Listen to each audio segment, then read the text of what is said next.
Now on News 12, do you believe in ghosts? A family from Orange County says they caught something out of this world on camera. Plus.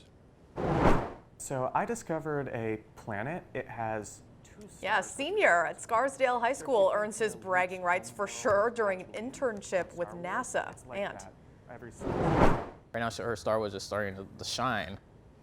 And a bright young activist dies hours after being diagnosed with the flu. Tonight, her loved ones have a message everyone needs to hear.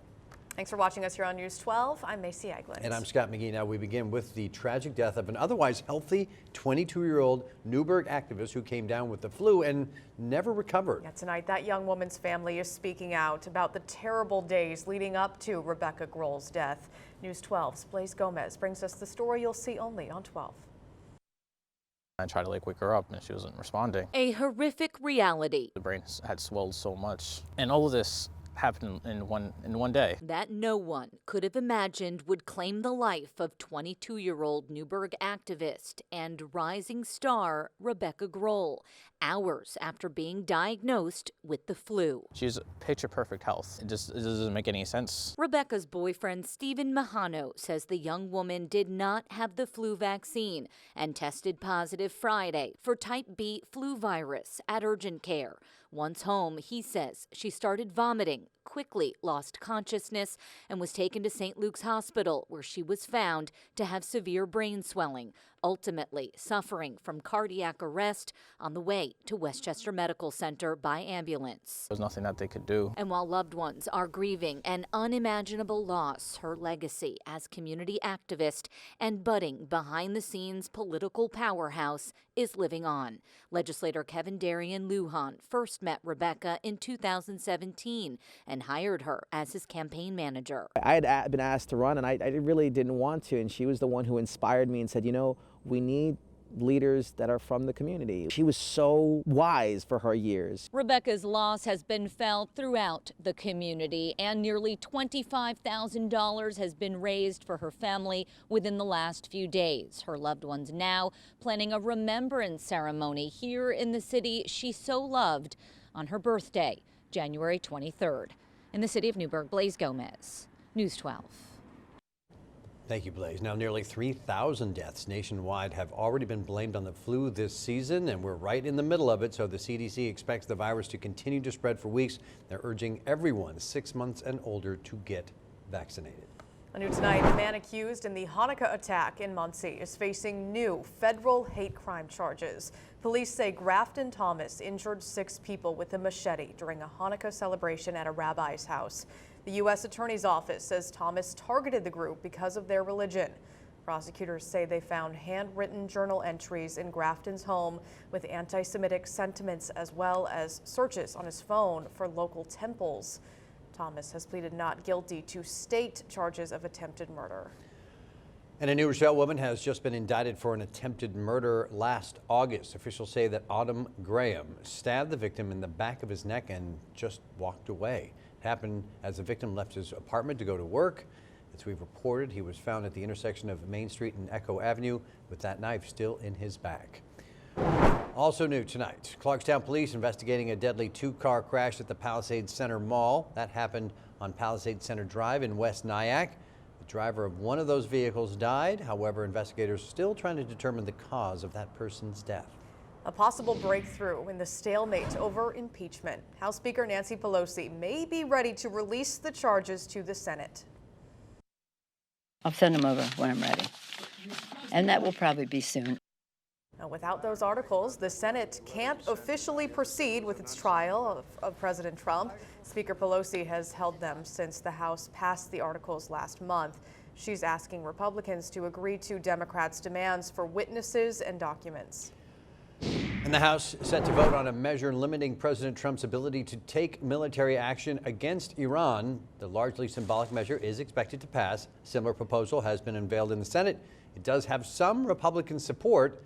Lawmakers are upset with the Trump administration's explanation for killing Iranian General Qasem Soleimani.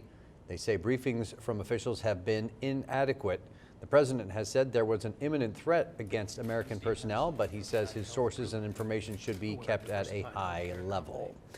Meanwhile, here in the Hudson Valley, anti-war protesters gathering in Hastings on Hudson. And News 12's Nikita Ramos has more on their message. Nikita.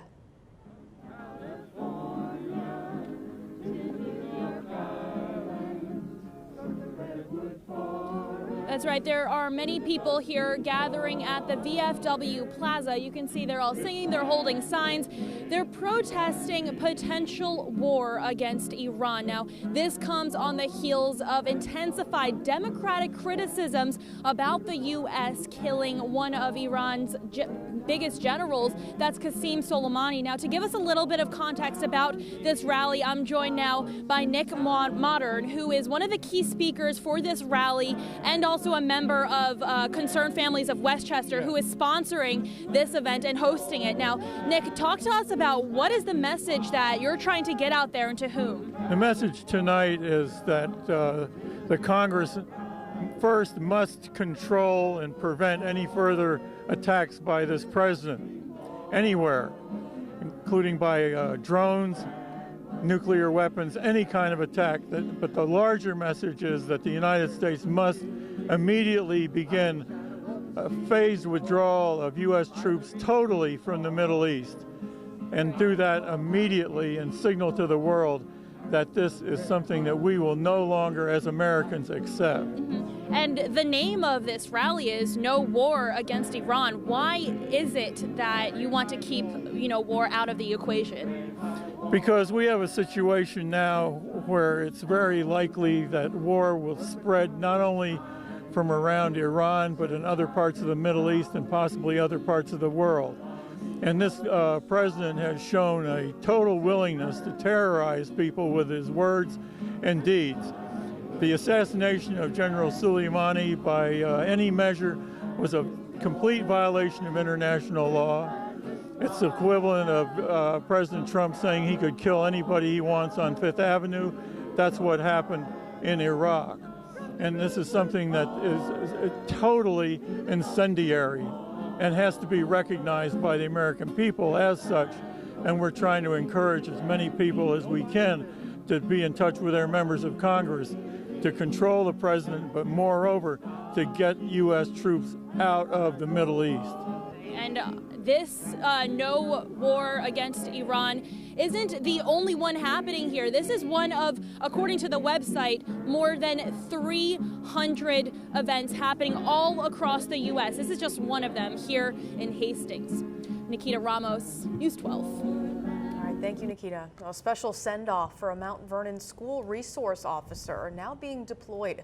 Officer Chris Greco is in the Army, and he will be heading overseas soon. Students at Trap Hagen Elementary School heard the news. They made him a bunch of going-away cards and hearts. Students and the city's police department say they wish for his speedy and safe return home.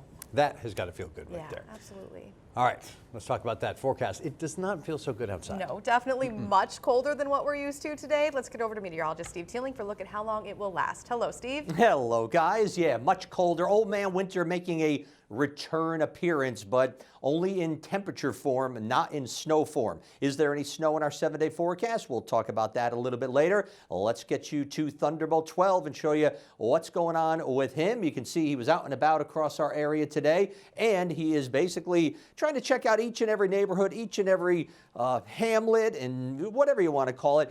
By the way, he was in Hastings today. Thunderbolt 12 hopefully rolling on into your neighborhood someday soon. All right, take a look at our temperatures out there. Yeah, it's cold. 31 degrees in Scarsdale. We have Armont coming in at 30, 30 in Cortland Manor, Putnam Valley, and Nanuet in the upper 20s. So yeah, it's cold out there for sure. We have mid-20s coming in from the Wappingers Falls area. Rhinebeck at 28, Valesgate there as well. We have some high and mid-level clouds drifting on through. Yeah, they're not going to be holding any snow or anything like that. Generally dry, even though the clouds are going to be rolling on through. But for the most part, it looks rather quiet moving forward. So tonight we'll call it partly cloudy and cold, a low of 23. All right, stay with us. We will talk about the warm-up coming in this weekend, all ahead with your 7-day in a couple of minutes. Scott and Macy, back to you.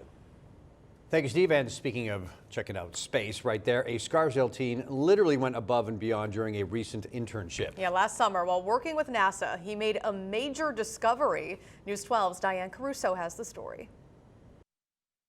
The planet is 1,300 light years away. What 17-year-old Wolf Zucker did this summer was like something out of a movie, specifically Star Wars. So I discovered a planet. It has 2 stars which it orbits around. So if you think to Luke's homeworld, Tatooine, from Star Wars, it's like that. Every sunset, there's going to be 2 stars setting. The Scarsdale High School seniors' out-of-this-world discovery happened on the 3rd day of a 2-month internship with NASA last summer. His job was to look at images through the TESS telescope when one graph stood out. This is what happened when the planet crosses in front of the bigger star. He brought it to the attention of his mentors, and that's when the roller coaster started. There were some ups and downs in our confidence along the way, but it was cool and it was exciting to see that process. Zucker made history because this was the first planet ever discovered using the TESS telescope. This planet, named TOI 1338b, sits about 1,300 light years away. To put that into perspective, our sun is about 7 to 9 light minutes away. I haven't actually been able to test it out that much. As for the future, my top 3 choices are Princeton, MIT, and Stanford. And have they reached out to you? I'm not talking about that right now. regardless of where Zucker ends up, he'll be able to say he reached for the stars. There we go. And literally made history. In Scarsdale, Diane Caruso, News 12. That's quite the gold star on his resume. That's great. Good for him. Absolutely. Well, still to come on News 12, a renewed push to legalize recreational marijuana here in New York. Plus, a ghost sighting in Orange County? You be the judge. We'll show you this video next on News 12. Keep it here.